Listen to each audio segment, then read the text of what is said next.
The great ships hung in space like metal cities. Each one was bigger than any building humans had ever made on Earth. Captain Sarah Chun stood on the bridge of the Exodus Prime and looked out at the fleet that stretched beyond what her eyes could see. 2,000 ships, maybe more. All of them packed with people who had lost their homes. The communication screen buzzed to life. An alien face appeared, tall and thin with silver skin that seemed to glow. Ambassador Vexhai of the Zephyrians looked down at Sarah with eyes that showed no feeling. Captain Chun, the Galactic Confederation Council has made its final decision. Your species has exactly 180 standard days to remove all human presence from Confederation space. This includes Earth and all 847 colony worlds. Sarah felt her jaw tighten. You're throwing out 40 billion people because we won't bow down to your rules. Your species is too aggressive, too violent, too unpredictable. The alien's voice was cold as ice. In the past 50 years, humans have started 3 wars, expanded into systems without permission, and refused to limit your population growth. The other species are afraid of you. Afraid? Sarah almost laughed. We've never attacked anyone who didn't attack us first. We followed every treaty we signed. But you signed those treaties after you had already taken what you wanted. Vexhai leaned forward. Your kind takes first and asks permission later. This behavior must stop. The screen went dark. Sarah stared at the black screen for a long moment. Behind her, the bridge crew waited in silence. They had all heard the same message broadcast to every human world at the same time. Captain? Lieutenant Hayes spoke quietly. What are your orders? Sarah turned around. Her crew looked at her with trust in their eyes. These were good people, brave people. They deserve better than this. Send a message to Admiral Torres on the resolution. Tell him we're moving to Phase 2 of the evacuation plan. 6 months ago, when the first threats came from the Confederation, humanity's leaders had hoped they could find a way to stay. They had tried to negotiate. They had offered to change their ways. They had even offered to pay huge amounts of money and resources. Nothing worked. The other species had already made up their minds. Humans were too dangerous to live among civilized beings. So humanity had started planning for the worst. Every ship that could carry people was being prepared. Food and water were being stored. Medical supplies were being gathered. Seeds from Earth were being saved. Even animals were being taken along. The evacuation was the biggest movement of people in human history, bigger than when they first left Earth to settle other worlds, bigger than anything anyone had ever imagined. Admiral Marcus Torres was 68 years old and had fought in more battles than he wanted to remember. His ship, the Resolution, was the largest military vessel humans had ever built. It was his job to make sure every human got out safely. Sir, we're getting reports from the outer colonies, Commander Walsh said. The aliens are not giving us the full 6 months. They're telling humans on some worlds to leave in 30 days. Torres felt anger rise in his chest. Which worlds? Kepler Station, New Montana, and the mining colony on Zarion 4. They say those places are too close to their shipping routes. Those bastards. Torres walked to the big screen that showed all the human worlds. Red dots marked the places where people were already being forced to leave. How many people? About 2 million, sir. But here's the problem. The transport ships can't get there in time to take everyone. Torres closed his eyes. 2 million people. Men, women, children. All of them about to be left behind because some aliens wanted to move their trade ships a little faster. Contact Captain Chun. Tell her we need to change the plan. The next few weeks were chaos. Ships that were supposed to take their time loading. Supplies now had to rush to the outer colonies. Families were split up when there wasn't room on the same transport. People had to leave behind everything they owned except what they could carry on New Montana, a farming world where families had lived for 3 generations. People worked day and night to harvest what crops they could. The food would be needed wherever they were going. Children helped their parents load grain onto transport ships while trying not to cry. Maria Santos had been born on New Montana. So had her parents and grandparents? The farm where she lived had been in her family for 70 years. Now she stood in the field where she had played as a child and watched alien security ships fly overhead. "Mom, why do we have to leave?" her 8-year-old son asked. "This is our home?" Maria didn't know how to answer. How do you explain to a child that sometimes the universe is unfair? That sometimes being different means being unwanted? "We're going to find a new home, Carlos, a better home." "But I like this home." Maria picked up her son and held him tight. "I know, baby, I know." The same scene was happening on hundreds of worlds. People saying goodbye to places they loved. Taking one last look at the graves of their grandparents.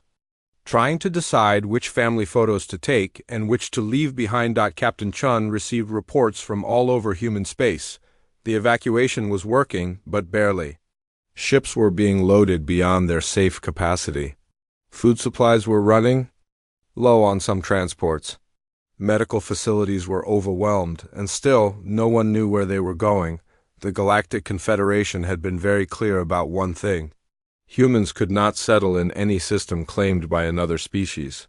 That meant they couldn't go to the unexplored areas near Confederation space because those might be claimed later. They had to go somewhere completely outside the galaxy's civilized area. The only choice was the void, the dark space between galaxies where no sane species would try to live. "Captain, we're receiving a priority message from Earth Command, Lieutenant." Hayes said. Sarah nodded. "Put it through." The screen showed the face of General Patricia Morrison, the head of Earth's government. She looked tired, more tired than Sarah had ever seen her. "Sarah, I'm sending you the final navigation data for the void crossing. Our best scientists have found what they think might be stable areas where we can establish settlements. It's not much, but it's all we have." Sarah looked at the data streaming across her screen. Numbers and coordinates that represented humanity's future. A future in the cold darkness between the stars. "General, what about the people who can't make it to the evacuation points in time?" General Morrison's face became hard. "Admiral Torres has volunteered to stay behind with a small fleet. They'll pick up any stragglers and make sure no human is left in Confederation space. It's a dangerous job, but Marcus insists on doing it." Sarah felt her heart sink.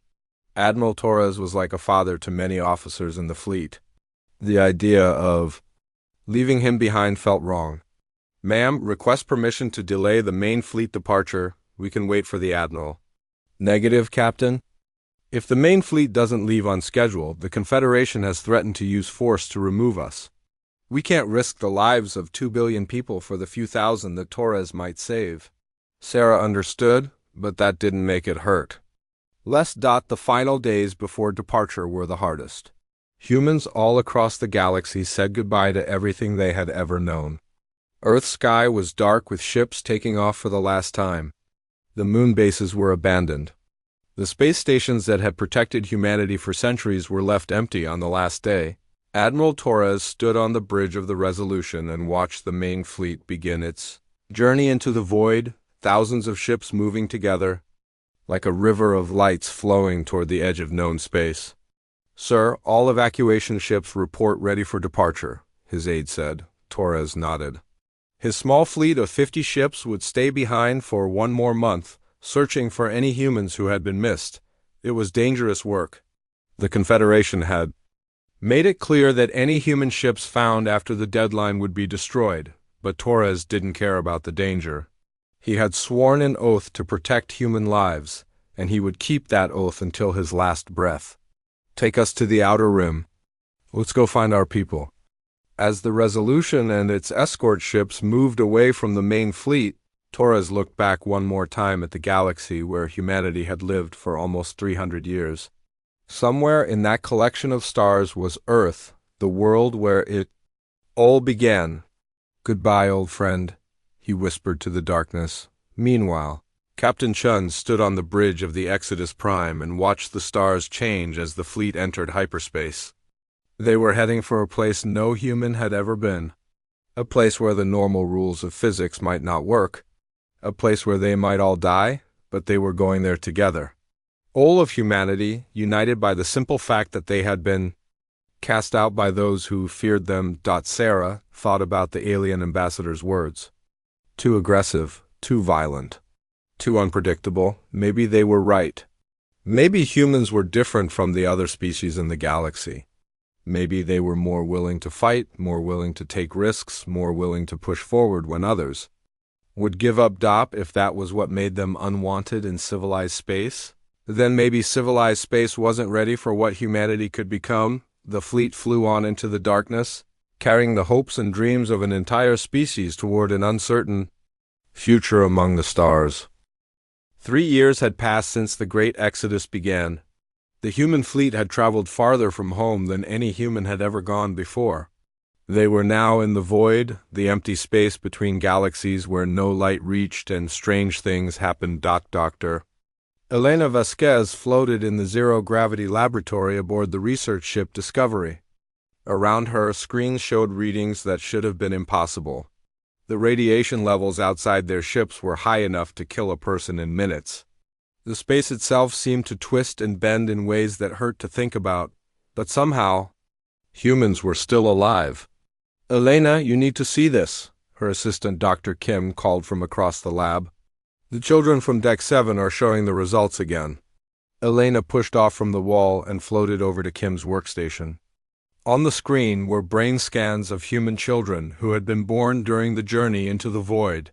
The scans showed something that should have been terrifying, but Elena had started to think of it as miraculous. The children's brains were different. Not damaged, but changed. Areas that controlled perception and memory were larger than normal. And when they were exposed to the strange radiation of the void, instead of getting sick, they seemed to get stronger. "How many children are showing these changes?" Elena asked. "All of them," Kim said quietly. "Every single child born in the last 2 years has this brain pattern. And Elena, there's something else.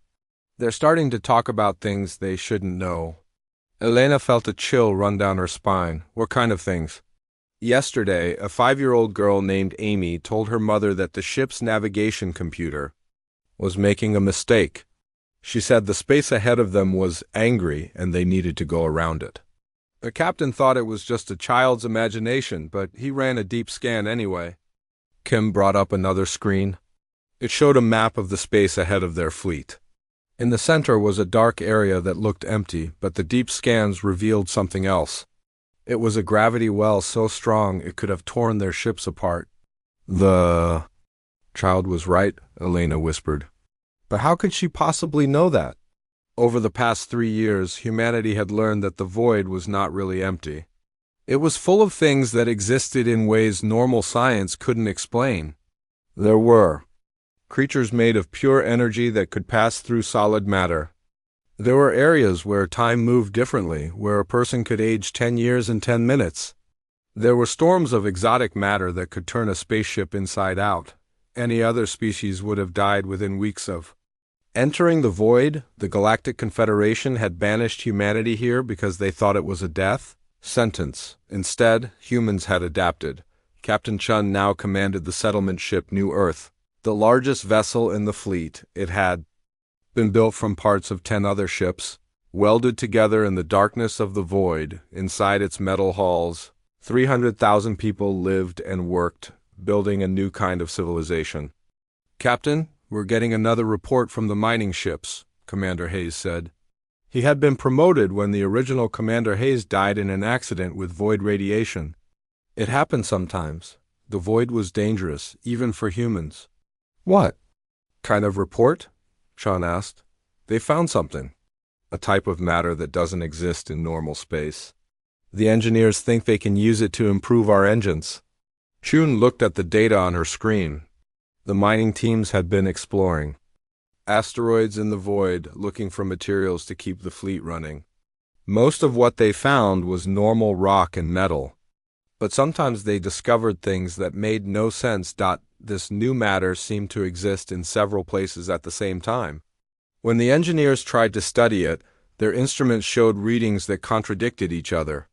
But when they fed it into their ship engines, the engines became twice as powerful. "Have the science teams figured out how it works?" Chun asked. "Not exactly. But Dr. Vasquez thinks it has something to do with how human consciousness interacts with void matter. She says our brains might be naturally suited to controlling things that don't follow normal physics. Chun had heard similar reports from all over the fleet. Human engineers were building machines that worked using principles they didn't understand.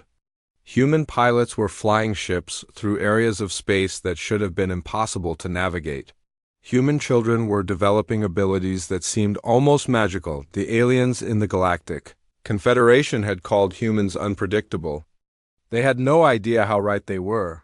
Admiral Torres had finally caught up with the main fleet after spending 8 months searching the edges of Confederation space for lost humans. His ships were battered and scarred from running battles with alien security forces, but he had saved nearly 50,000 people who would have been left behind. Now he commanded the military wing of the human fleet from his new flagship, the Void Walker. It was a strange ship, built using both human technology and materials found in the void. Its hull was covered with a substance that seemed to absorb light, making it nearly invisible.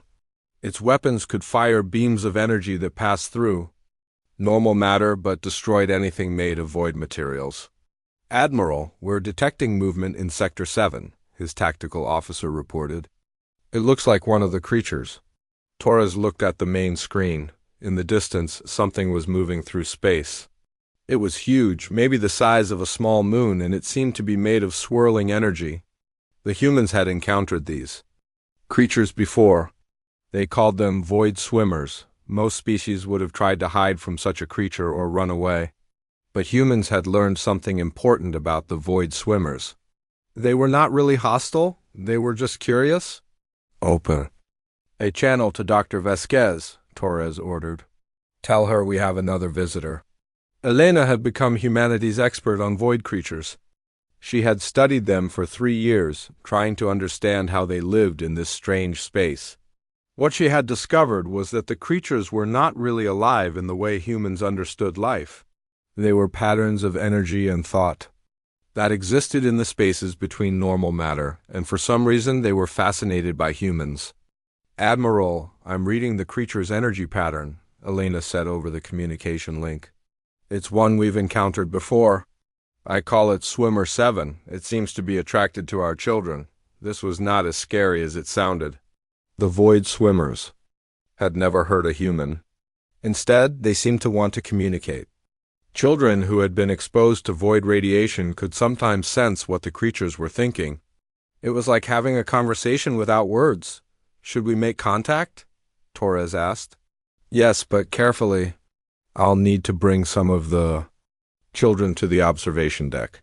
An hour later, Elena stood in the observation deck with 6 children, all between the ages of 4 and 8. Their parents had volunteered them for these experiments because they understood how important they were. The children were humanity's key to understanding their new home.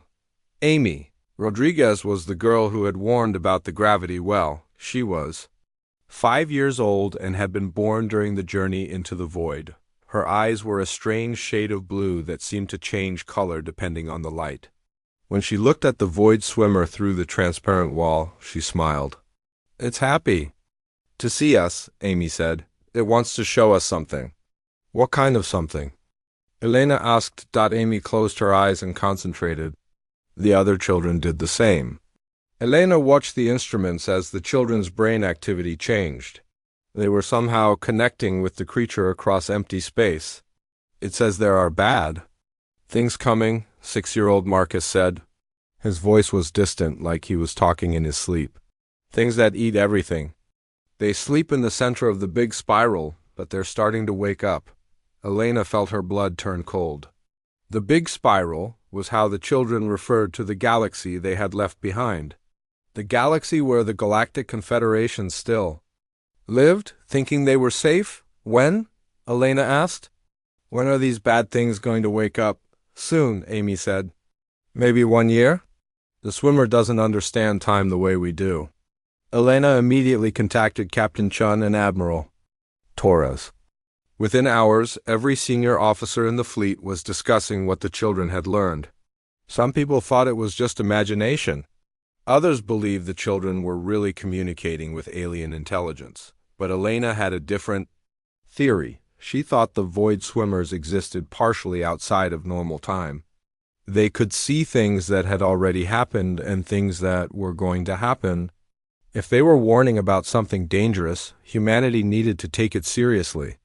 Even if it's true, Captain Chun said during a fleet-wide conference, what can we do about it? We're exiles. The Confederation banished us. They won't listen to any warning we might send. Maybe not, Admiral Toro said. But if something is threatening the galaxy, it might threaten us too. We should prepare for the possibility that we'll need to defend ourselves. Over the following months, human engineers worked harder than ever to understand their new technology. Ships were modified with void-enhanced engines and weapons. Navigation systems were improved using principles that human children could sense but adult scientists couldn't explain. The humans in the void were becoming something new, something that combined human determination with abilities no other species possessed. They were learning to use their consciousness too. The warning came from the deepest monitoring stations at the edge of Confederation space.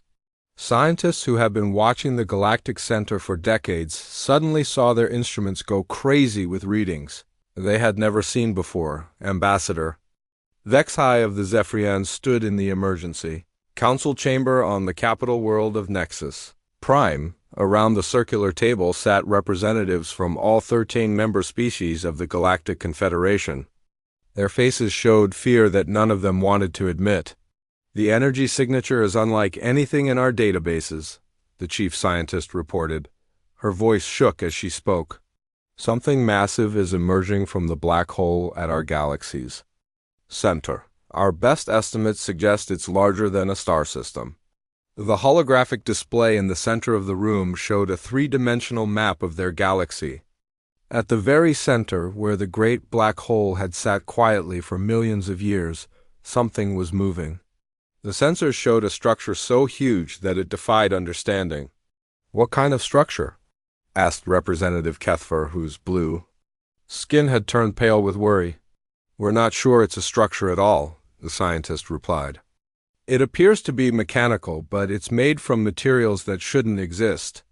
The mass readings suggest it's built from compressed matter, possibly from consumed star systems. The room fell silent. Every species in the Confederation had legends about the time before time, when their ancestors spoke of devourers that came from the dark spaces between stars. Most had dismissed these stories as primitive myths. Now those myths were coming true. How long do we have? Vexhai asked.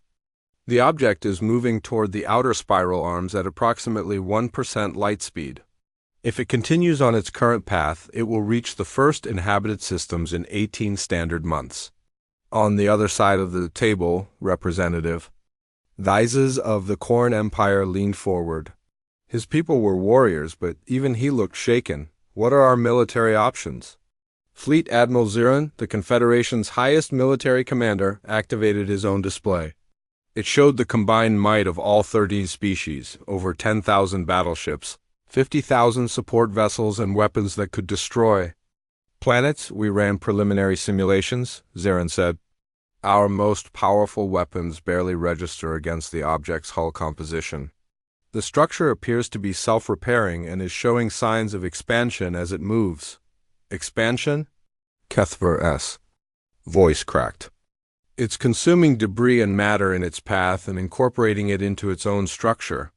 With each system it encounters, it becomes larger and more powerful. The council members looked at each other with growing panic. They had built the most advanced civilization the galaxy had ever known. Their technology could manipulate matter at the atomic level. Their weapons could crack moons. Their shields could stop anything they had ever encountered. None of it seemed to matter against this ancient horror. There must be something we can do, Vexhai said. Some weapon we haven't considered, some technology we haven't developed. Admiral. Zirin was quiet for a long moment. When he finally spoke, his words made everyone in the room uncomfortable. Actually, there might be one option, but none of you are going to like it. He activated another display. This one showed star charts of the area beyond the galactic rim, where empty space stretched between their galaxy and the next. In that darkness, sensors had occasionally detected energy signatures that didn't make sense. The humans, Zurin said simply. The reaction was immediate. Several council members began talking at once. Their voices were angry and dismissive. Absolutely not, Vices said. Those barbarians were exiled for good reason. They were too violent, too unpredictable, another representative added. We can't trust them. Vexhai raised his hand for silence. Explain your reasoning, Admiral. Our deep space monitors have been tracking unusual energy signatures from the void region where we banished them. The signatures suggest they've developed technology that operates on principles we don't understand. More importantly, they've survived in a region of space that should have killed them within months. That doesn't mean they can help us against this threat, Kethver argued. Maybe not, Zurin agreed. But humans have one quality that none of our species possess. They adapt to impossible situations. They find ways to fight when fighting should be impossible. If anyone can find a way to stop this thing, it might be them. The debate continued for hours. Some council members suggested evacuating entire star systems. Others wanted to try building massive shields around their worlds. A few proposed surrendering and hoping the Devourer would spare those who didn't resist. But as the reports continued to come in from the Galactic Center, it became clear that none of their normal solutions would work. The thing emerging from the black hole was not just one object. It was thousands of objects, all working together like parts of a single massive machine. The first contact with the Devourer came 2 weeks later. A science station orbiting a dead star in the Galactic Center region sent out an automated distress signal before going silent. The footage they transmitted before losing contact showed something that would haunt the nightmares of every being who saw it. The Devourer was not a ship or a building. It was a swarm of mechanical entities, each one the size of a small moon. They moved through space like a living organism, reaching out with tentacles of metal and energy to grab anything in their path. Planets, asteroids, even light itself seemed to be consumed and processed into more of the swarm. The science station lasted exactly 4 minutes, and 17 seconds against the Devourer. Its shields, which could have protected it from a supernova, were torn apart like paper. Its hull, made from the strongest materials the Confederation knew how to create, was dissolved and absorbed. The beings operating the station didn't even have time to scream. More reports followed over the next month. System after system along, the Galactic Center went dark. Each time the pattern was the same. The Devourer swarm would arrive, consume everything in the system, and then move on. But each time the swarm was bigger than before. The Confederation's greatest minds worked day and night to find a solution. They built new weapons using experimental technology. They developed shields that could bend space-time. They even tried to create artificial black holes to trap the Devourer. Nothing worked. Worse, they discovered that the Devourer was not moving randomly. It was following a specific pattern, consuming systems in an order that suggested intelligence. It was learning about Confederation technology with each attack, adapting its methods to counter their defenses. The first populated system to fall was Ketha Prime, home to the peaceful Villani species. 3 billion beings lived on the world's floating cities, harvesting energy from their planet's unique atmospheric conditions. The Devourer arrived without warning. The system's defense fleet, 200 ships strong, opened fire with everything. They had their weapons lit up space like a miniature star being born. The Devourer absorbed the energy and used it to create more of itself. The planet's population centers were consumed in a matter of hours. The last transmission from Ketha Prime was a simple message broadcast on all frequencies. Tell our children on other worlds that we face the end without fear. Then the planet went dark forever. The news of Ketha Prime's destruction spread through Confederation space like wildfire. Panic began to set in on world after world. Some populations tried to evacuate to the outer rim of the galaxy. Others decided to make final stands on their homeworlds. The Confederation military continued to fight, but each battle only proved how hopeless their situation was. Their greatest weapons barely slowed the Devourer down. Their best shields lasted minutes at most. Even when they managed to destroy individual parts of the swarm, new parts grew to replace them within hours. It was after the fall of the Thailand system that Admiral Zarin made his final recommendation to the Council. "We need to contact the humans," he said. "It's our only remaining option." This time there was no debate. The representatives sat in stunned silence as they watched footage of the Devourer, tearing apart a system that had been home to 12 billion beings. "How do we even find them?" Vexhai asked. "They've been gone for over 3 years. They could be anywhere in the void." "Our long-range sensors have been tracking energy signatures from their approximate location," Zarin replied. "We can send a small, fast ship to make contact, if they're still alive." "And if they refuse to help us?" Kethver asked. Zarin looked around the table at the faces of the council members. These beings represented the most advanced civilizations in the galaxy. They controlled technology that could reshape worlds and commanded fleets that could conquer star systems. None of it mattered now. "Then we all die," he said simply. The vote was unanimous. For the first time in galactic history, the Confederation would beg for help from the species they had banished as barbarians. Ambassador Kethver volunteered to make the journey. He was young for a Zephyrian, only 200 years old, but he had studied human culture more than most. He understood that humans valued directness and honesty over the careful diplomatic language that other species preferred. His ship, the Swift Current, was one of the fastest vessels the Confederation had ever built. It could travel from the galactic core to the outer rim in less than a month. But the journey to the Void Wool... Ambassador Kethver's ship had been traveling through the void for 6 days when his instruments began detecting something impossible. Energy readings unlike anything in Confederation databases were appearing on his sensors. The space around him, which should have been empty, was filled with activity. Then he saw them. Human ships moved through the darkness like ghosts. Their hulls were black as the void itself, and they seemed to phase in and out of normal space. Some were shapes that made no sense, built with angles that hurt to look at. Others appeared to be made from materials that absorbed light completely, but it was not the ships that shocked Kethver the most. It was how many there were. When the humans had been exiled, they had taken maybe 3,000 ships with them. Now, Kethver's sensors were detecting tens of thousands of vessels. Somehow, in just 3 years, humanity had built a fleet larger than anything the Confederation possessed. A voice came over his communication system. It spoke in accented galactic standard, the language used for trade between species.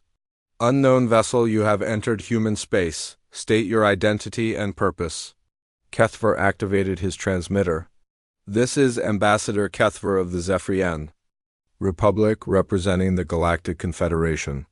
I request permission to speak with your leaders on a matter of extreme urgency." There was a long pause. Then the voice returned, colder than before. "The Galactic Confederation has no authority here.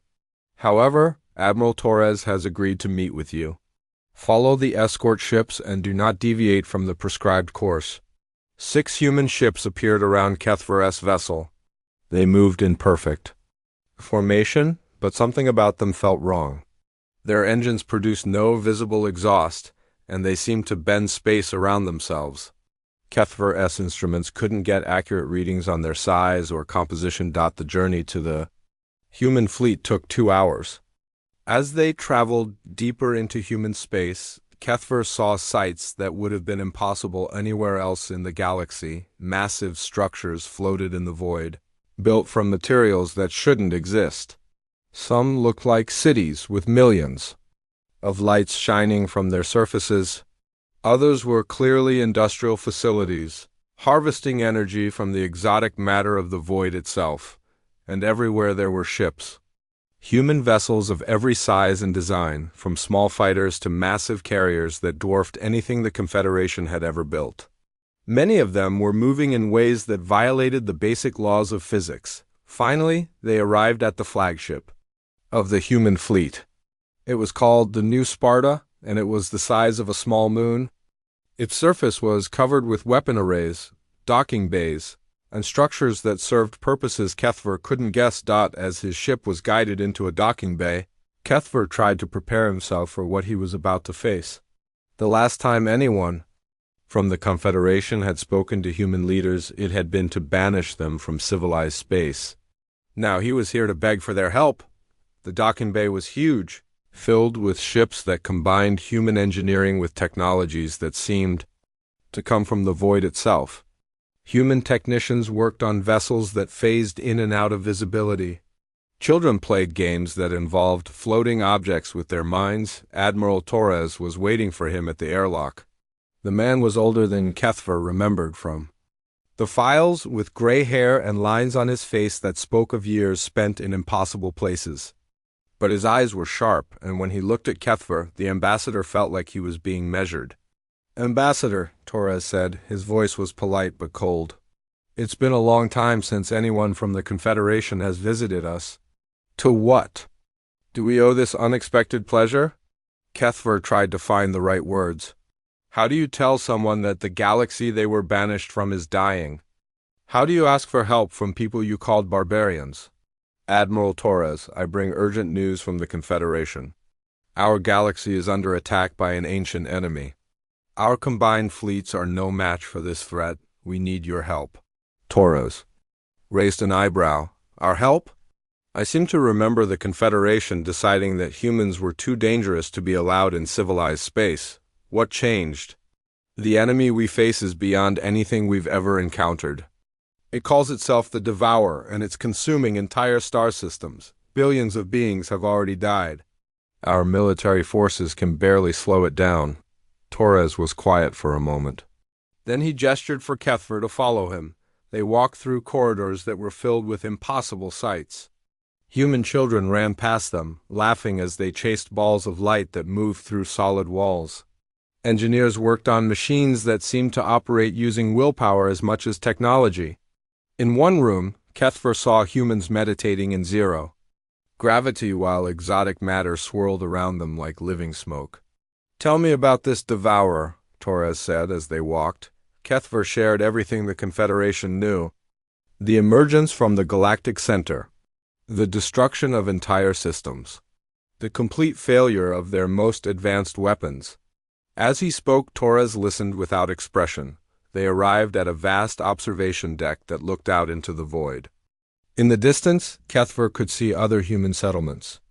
Massive stations that harvested energy from black holes. Ships that moved between dimensions. Structures that seemed to exist in several places at once. "Admiral, how is any of this possible?" Kethver asked. "Your people have been in exile for only 3 years." Torres smiled for the first time since they had met. "You banished us to a place where the normal rules don't apply. So we learned to break the rules. Our children can interface with exotic matter using their consciousness. Our engineers build machines that operate using principles your science doesn't recognize. Our pilots can navigate through dimensions that don't technically exist." He pointed to a ship in the distance that seemed to be folding space around itself. "That vessel can travel from one side of the galaxy to the other in minutes. Not through hyperspace, but by convincing the universe that it's already at its destination. The pilot is a human child who was born in the void. She doesn't understand that what she's doing should be impossible." Kethver felt his understanding of reality beginning to crack. "But how do you control such technology? How do you maintain it?" "We don't control it in the way you understand control," Torres replied. "We partner with it. The void isn't empty, Ambassador. It's full of intelligence and energy that exists beyond normal matter. Humans, for some reason, can communicate with that intelligence. We can ask it to help us, and sometimes it agrees." They were joined by Captain Chun, who had commanded the Exodus fleet 3 years earlier. She was now Admiral Chun, and her presence seemed to command respect from everyone around her. But what struck Kethver most was how she had changed. Her eyes held depths that seemed to reflect the void itself. "Ambassador," Chun said, "Admiral Torres has briefed me on your situation. The Devourer is indeed ancient. Our void partners remember it from the last time it awakened. millions of years ago. Your void partners? Kethver asked. Chun gestured to the space around them. As Kethver watched, shapes began to materialize in the darkness. They were the energy beings he had read about in the reports, the creatures humans called void swimmers. But now he could see there were dozens of them, all around the human fleet. The swimmers have been watching the galaxy for eons, Chun explained. They remember when the Devourer last emerged and consumed most of the star-forming regions before going back to sleep. They say it awakens every few million years to feed. Can they help us stop it? Kethver asked. They can't enter normal space for long periods, Torres said. The physics of your galaxy are hostile to them, but they can teach us how to fight something that exists partially outside normal reality. Chun activated a holographic display that showed the galaxy and the spreading destruction caused by the Devourer. We've been monitoring the situation, she said. Your Confederation forces are fighting using conventional weapons against an enemy that doesn't exist in a conventional way. The Devourer swarm operates as a single consciousness spread across millions of individual units. Destroying the units doesn't stop the consciousness. Then how do we fight it? Kethver asked. We have to enter the space between spaces, Torres replied. The dimension where the Devourer's consciousness exists, and then we have to convince it to go back to sleep. Kethver stared at them. That sounds impossible. 3 years ago, we would have agreed with you, Chun said. But humans living in the void have learned to do impossible things. Our children can exist in multiple dimensions at once. Our ships can phase through normal matter. Our weapons can strike targets that exist outside the normal flow of time. Torres looked out at the human fleet moving through the darkness. The question is, Ambassador, are you prepared to accept help from the species you called too dangerous for civilized space? Because if we do this, we do it our way, and our way might change your galaxy forever. Kethver thought about the billions of beings who were dying while they spoke.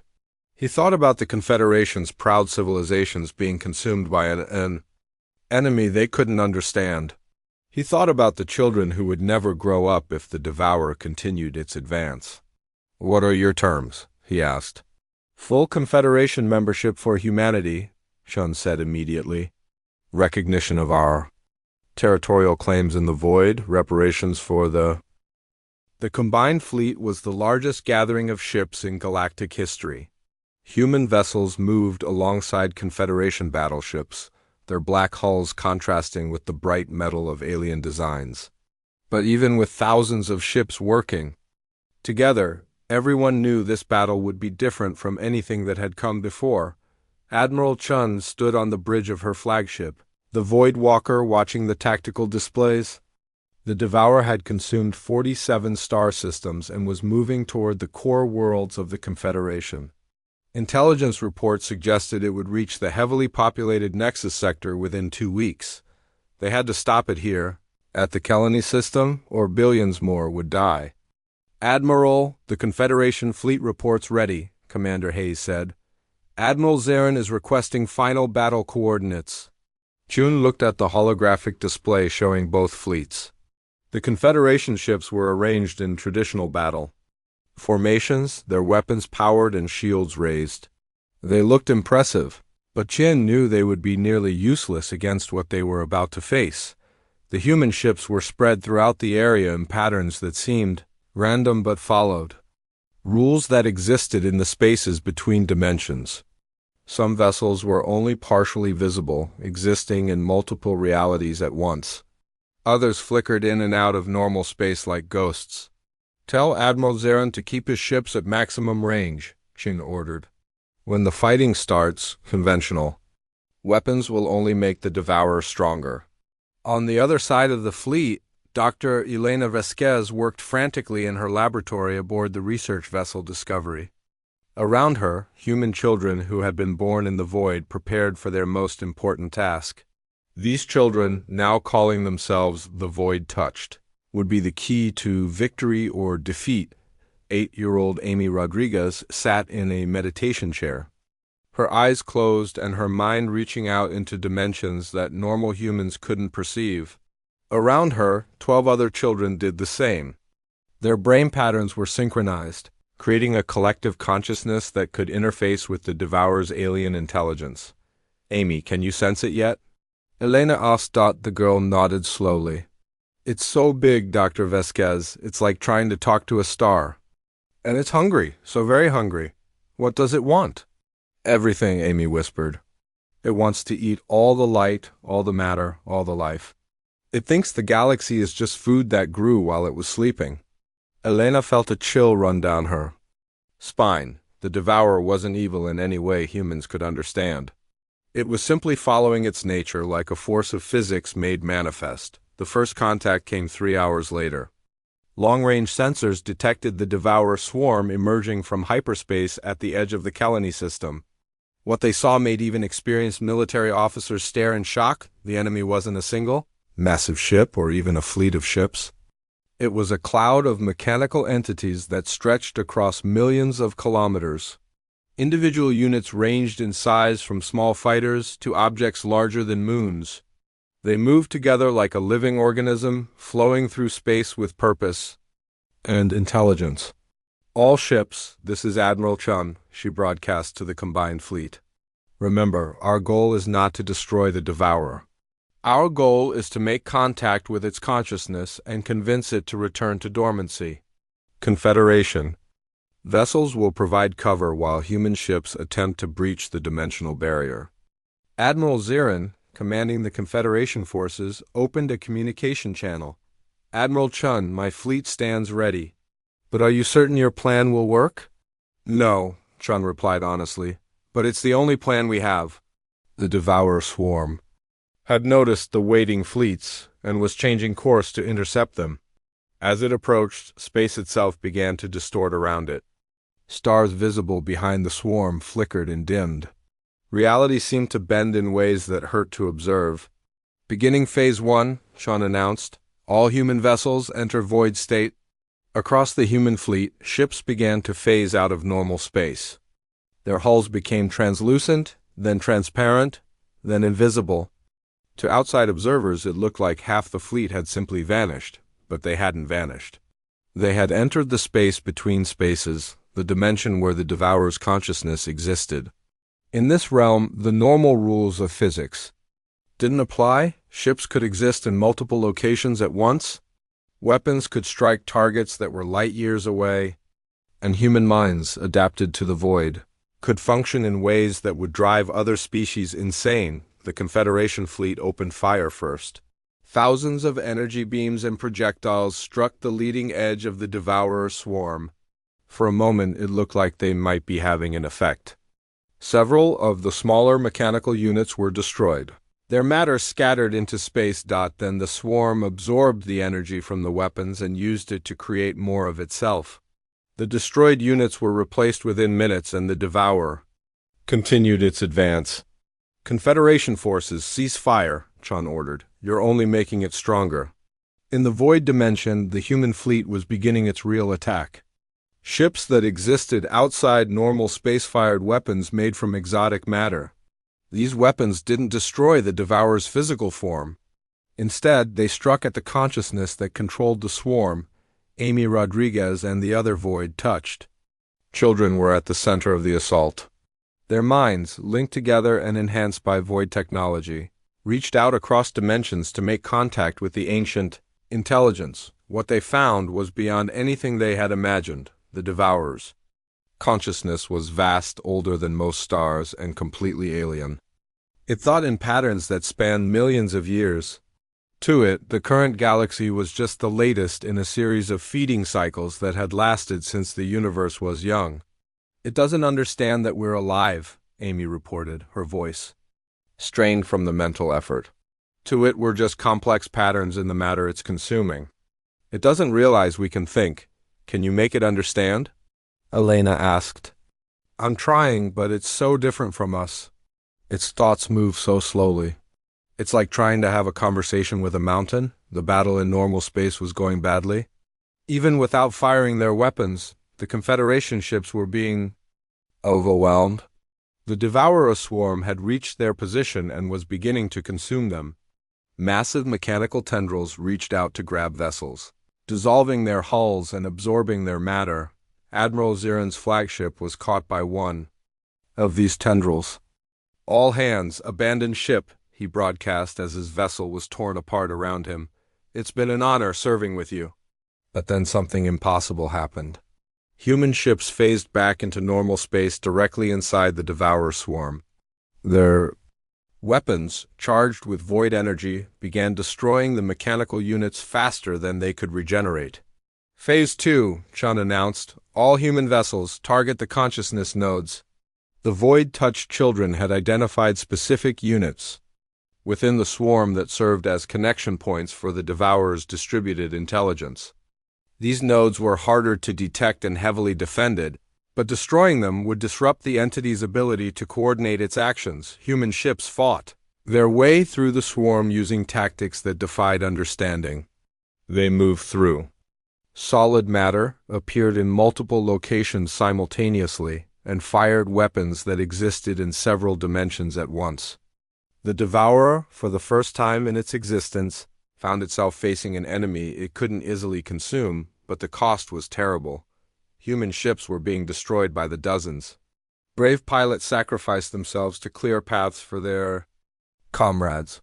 Engineers worked desperately to keep their impossible technology functioning under the stress of dimensional combat. Admiral Torres, commanding a group of assault ships, led a direct attack on the largest consciousness node. His vessel, the Resolution, phased through layers of defending units and struck at the heart of the Devourer's intelligence.